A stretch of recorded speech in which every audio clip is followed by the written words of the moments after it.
In this lab, I'll be simulating the Pittsco Education T-Bot 2 hydraulic arm. In this lab, I want to demonstrate how to control this toy pick-and-place robot to come down and pick up a block and discard that block. And so first we'll look at our assembly. So I have a base assembly which I have grounded, and then think of this as your arm with your forearm, your hand, your fingers. And so this subassembly I've called femur, this subassembly I've called forearm, this subassembly I've called hand, and then I've called this actuator the shoulder muscle, and I've called this the bicep muscle, and this actuator is the wrist muscle, and then this is the finger muscle, and then these are the wrist tendons and the finger assemblies, and then our cheese block which we'll pick up and discard. So first thing, I'm going to move this, and I see that this is not constrained to the assembly on this end, and so I'll do a constraint, and I want a revolution joint at this end and a point line at this end so that it isn't over constrained. So I'm going to select the axis of this pin, and I'll select this hole, not the axis of the hole, but select the circle to get that point, and I will say OK to that, and then I'll test it out, and I see that it doesn't move. So I come over to the shoulder muscle, and I'll right click and I'll turn on flexible, and then when I move it, we see that it moves as we would expect it to. So I'm going to set that back, so I'm going to turn off flexible temporarily, and then we'll go to the next actuator, and so I want to constrain this hole to this pin, so I'll do constraint, and again I'll select the axis and I'll select the point rather than the axis. That'll give me a point line, and I'll say OK to that, and I'll go to the bicep muscle and I'll turn on flexible, and we see that that moves the way we would expect it to. I'll temporarily turn that off, and then I'm going to go to these two components, and I have these two constrained together and these two constrained together, and what I want to do is find the midplane on this dowel rod.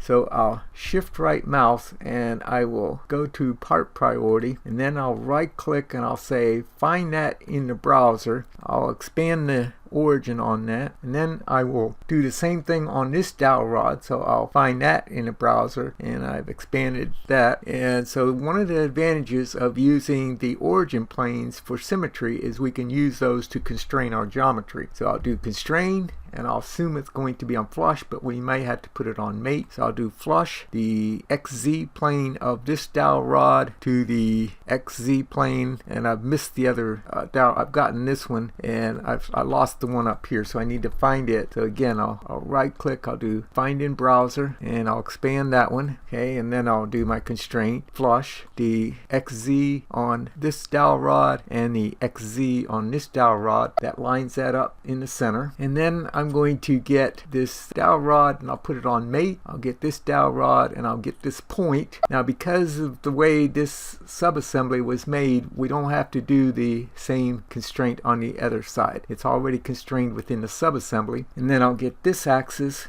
and I'll get this point, and we'll say OK to that. And if we try to move it, we see that it doesn't move. So I'll come over, I'll find that subassembly, and that's going to be the wrist tendons. I'll make that flexible, and now if I move this, we see this moves as expected. Next, I will want to get this one constrained, and I'm going to constrain to this pin, and so I'll do constrain.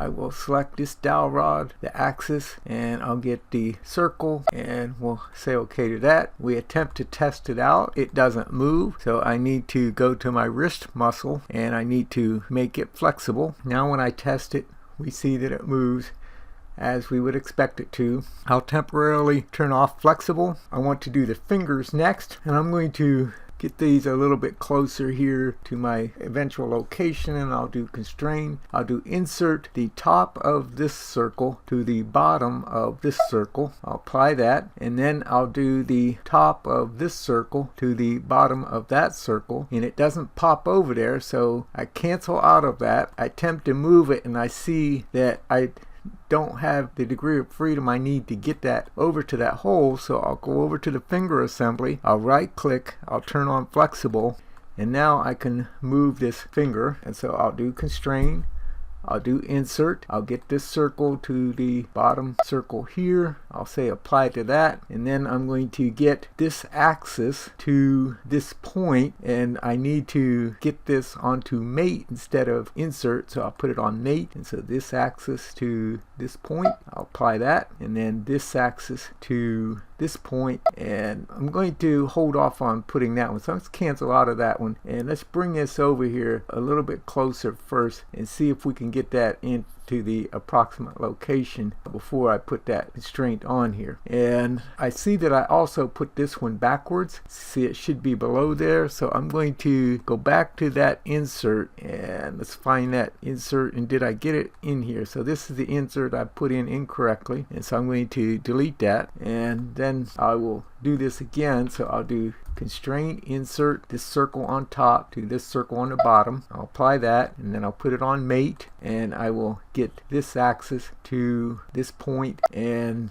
again it puts it in a invalid location, but I'll go ahead and say okay to that and see if I can drag these. Now I will need to set the finger muscle as flexible so that I can move this, and then I will attempt to move it. We might have to move it several times until we get a solution that's valid. So now I see a solution that's valid, and I will then go and make the rest of my muscle actuators flexible. And so I'll make the wrist tendon flexible, I will make the bicep muscle flexible, I'll make the shoulder muscle flexible. Now I'll test this out, so I'll drag this. We see that this moves the way we would expect it to. We'll move this one, we see that it moves the way we would expect it to. We'll move this one, we see that it moves the way we would expect it to.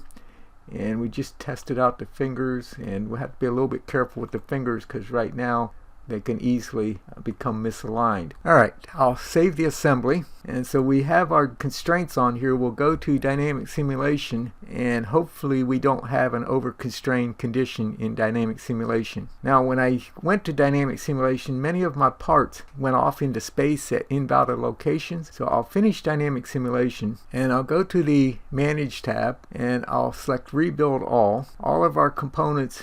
Go back into position.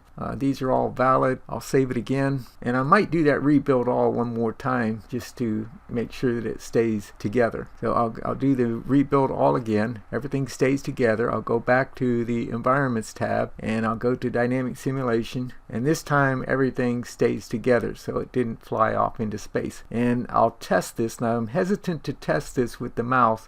Just drag it small amounts. I see that that's rotating as I would expect it to. I'll drag this down a little bit. I see that that's coming down as I would expect it to. I'll drag this, and we see that that's working as I would expect it to. And again, the fingers, I'm a little bit reluctant to move those manually with the mouse, but they seem to be working okay. Alright, so now we're ready to put this under our automatic control. Next, I want to put the motions in for each one of the joints and the initial position. And so the prismatic joints will be the actuator controllers for each one of these hydraulic cylinders. And so I'm going to go to the shoulder muscle, and I'm going to right click and go to properties, and I'm going to go to the initial position, and I might need to flip the z-axis, or you may need to flip the z-axis depending on the direction, so that you have positive numbers rather than negative numbers. But I'm going to put this initial position as 3 inches, and I'll hit the tab key and it'll move it to that position. And then I'm going to go to the imposed motion, and I'm going to enable that imposed motion, and I want to control the position, so I'm going to drive the position with the input grapher, and I'm going to put some additional points in here. And so I'm going to right click and add a point over here to this side, and I'll do that one more time, so I'll add a third point. So between 0 and 1 second. So I need to get back over here into this segment so that it's highlighted in the yellow. And at the initial position, I will right click, set that as the initial position, the 3 inches. And then at the end of 1 second, I want this position to be 3.795. I'll hit the tab key to enter that, and then I'll go to the next segment, and I want this segment to end at 3 seconds, so I'll put in 3, I'll hit the tab key, and at 3 I want it to dwell at that position, so I'll put in the same position down here, 3.795. I'll hit the tab key. Now as you are editing this, if you close the graph and come back, you might get a strange number like 0.7949999. As long as this would round off to a reasonable number, you could ignore that if it goes out to 8 or 16 decimal places. I'll go to the next segment, and I want the next segment to end at 4 seconds. And the position at 4 seconds, I want it to be back to 3 inches. Hit the tab key, and so I'll say OK to that. Now you might test each one of these out step by step, so this should move it over to the center. I haven't defined everything, so it might give us a problem as well, but I'll go ahead and play it. And so we see that it goes over to the center. And that was in a period of 1 second. If I set it to the 4 seconds, it should come back over. So let's set this to the 4 seconds, and I'll play this. And so it goes over to the center position, and then at 3 seconds it should come back. And because we haven't fully defined everything, it could be slow in calculating this. Let's decrease the number of calculations. Let's do 50 calculations to start with.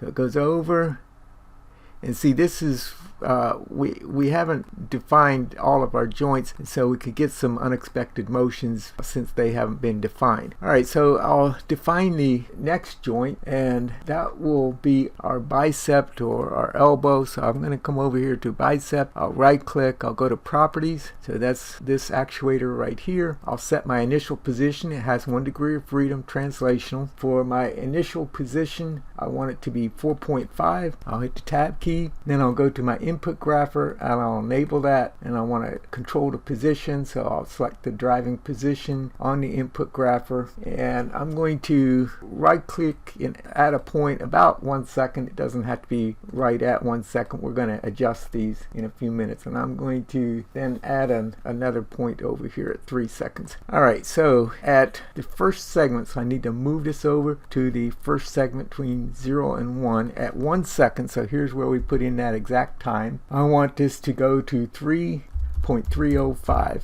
I'll hit the tab key. I'll go to the next segment, and I want the next segment between 1 and 2 seconds. So I'll put in the time as 2 seconds here, and I want it to dwell at that 3.305. And then I'm going to go to the segment between 2 and 3. I want it to go back, and I think I've got a mistake in here, so I'm going to go back to my first segment, and I actually want my first segment to start at the initial position, the 4.5. And when I did that, it changed this number down here. It added 4.5 to that, so 3.305. And then I'll go to the next segment. I want it to dwell at that 3.305. I'll go to the next segment at time 3.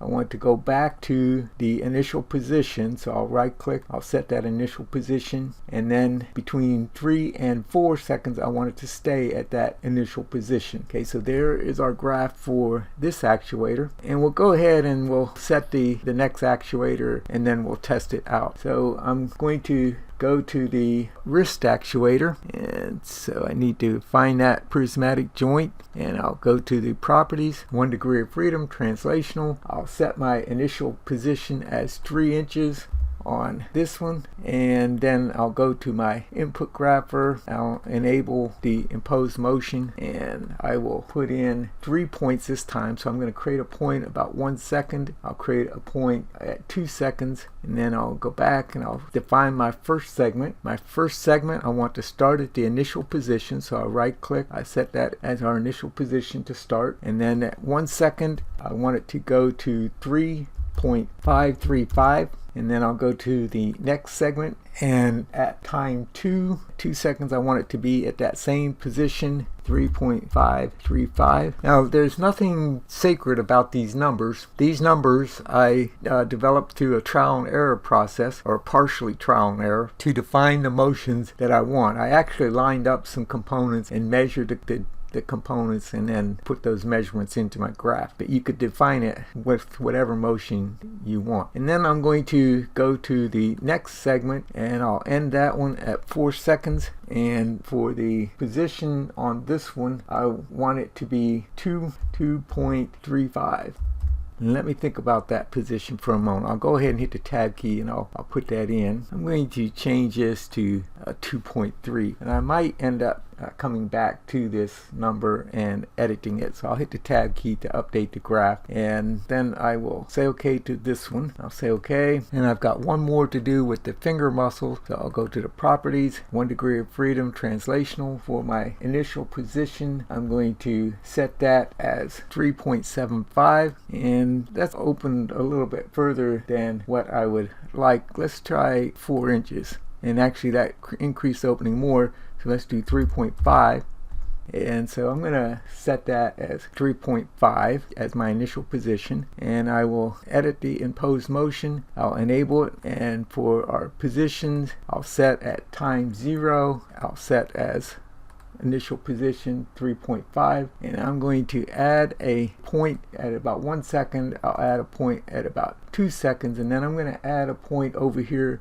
just before the 4 seconds. I'm going to put it close to the 4 seconds. I'll go back to my first segment, and so at time 1 second I want it to be still at the initial position. So I'll right click, I'll set that as the initial position. I'll go to the next segment, and at time 2 seconds I want this to be at 2.965. I'll go to the next segment, and then I want this to end at 3.9, and for the position I want this to be 2.965. And then I'll go to my last segment. So this is where the fingers open in that last 1/10 of a second, and I'll set that as 4 seconds for my ending time, and for the position I will do as 3.5. So let's go back to this previous segment, and I'll go back to the first segment. So I have the initial position 3.5, it dwells, and then at this segment I'm going to go to 2.965. I'm going to dwell at that position until 3.9 seconds, and then I go back up to the starting position 3.5. I'll say OK to that. I'll say OK. We'll save it. We'll test it out. Now maybe I should increase the number of calculations, but let's just try it with 50 calculations and see if it will solve. So I'll go ahead and play it. So it goes over, it goes down, and it comes over and releases the block. Alright, so for now we just went right through the block. If I look at this from the right side view, looking directly at this block, and I play it again, so it goes down, it closes on the block, it will pick up the block, and it'll go over and discard that block. Now we could put that block at a particular location, but solving can be so slow that I'm going to just discard it into space. So to pick up the block, I will go back to the modeling environment or the assembly environment, and I have 3 constraints here to place that block location. And I'm tempted to open these parts up and put a home position or an origin position on these components. So let's do shift right mouse, and I'm going to go to part priority. I'm going to open up this part, and I'm going to put a point at the middle of this plane. Now we don't really need this, but I think in some cases it may help. So I'm going to do a point at center point loop of edges. So I'll put a point at that location. I'll save this, I'll close that file, and then I'll open up this part, and I'll just make this point visible. I'll save this, and I'll go back to my assembly, and then I'm going to suppress these three constraints. So I'll select those three constraints, I'll right click and suppress those. Now anytime we need to get this back to 0 or back to where it is right now, we could unsuppress those constraints. I'll then go back to Dynamic Simulation, and I want to put a spatial joint on this component, and so I will go over and I'll do spatial, and I will select this base as the first component, and then it asks me to select the origin. I want to select that point that I put in the part, and so I'll go to the modeling tab and I will go to the base and I will find that point that I created. So here's that point. I select that point, I'll go to the next component, and I'm going to select this component, and I want the origin on this one to be at that origin on that component, and so I'll select that down here. Alright, so now I have those two components lined up. I'll say OK to that. Alright, I need to define gravity, and so I'll put this back to the Dynamic Simulation browser. I'll right click and I'll define gravity, and I'm going to select the bottom of this part just to define the direction. It doesn't really matter where we select. I'll flip that to go down. I've done a few things right. I'm going to save it. Save often when you're doing dynamic simulation. It could crash at any moment. And then I'll do a 3D contact between this component and this component. And I'll do a 3D contact between this component and this component, and a 3D contact between this component and this component. Okay, we'll say OK to that, and then we'll save it and we'll test it out. Now I still have it on 50 calculations. That may not be enough calculations, but we'll try and see if it will run. So I'll go ahead and play it. And so it's doing the calculations of the position as it goes down to pick up the block. The fingers begin to close on the block. It begins to pick the block up. For smoother motion, you may want to increase the number of calculations. And then on our simulation player, as it approaches 3.9, it should drop the block. We're approaching 3.9. At 3.9 seconds, it will discard the block. And so we see the block begins to fall. Now if we had gone a little bit past 4 seconds, it would continue falling past the table. Once the calculations are complete, we can rewind this. Don't click on construction or you'll have to recalculate. I'll do rewind, and let's say instead of playing every slide, I'll play every 4th slide, and then I'll play it again. And so we see it goes down, it picks up the block, and it'll come over and it will discard the block.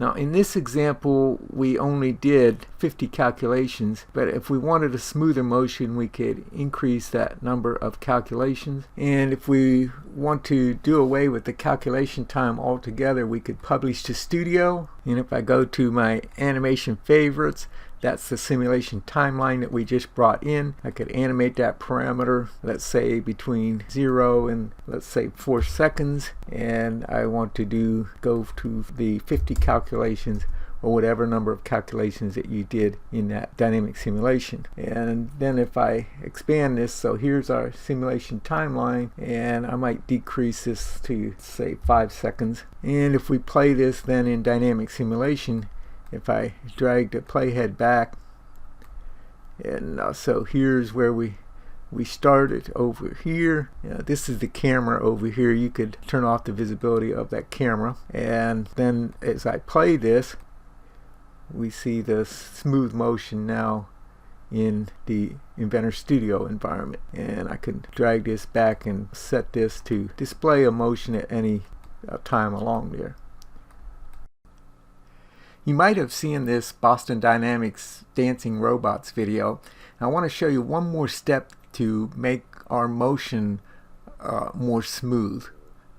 To smooth out our motion, I'll go into each one of the joint properties, or the prismatic joint properties, and I'll go to the impose motion in the input grapher. And so we have an instantaneous change from a dwell to motion, and really we should smooth this out. So I'm going to click in this segment and I'm going to select some motion law. I'm going to select a harmonic motion law, and I'll apply that in this segment, and then I'll go over to this segment and I'll do the same thing. I'll put a harmonic motion law in here. So that's puts a smooth curve, a start here.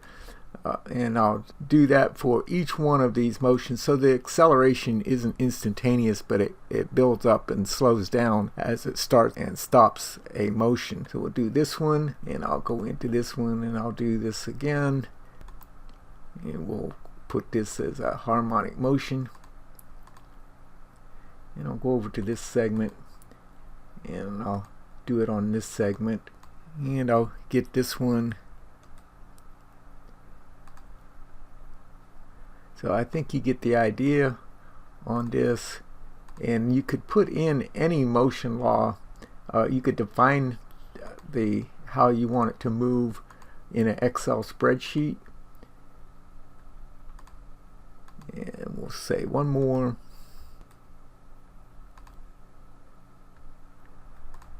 Get this last one. And so now when we dance our robot, it will be smooth like the Boston Dynamics robot when we go into Publish to Studio.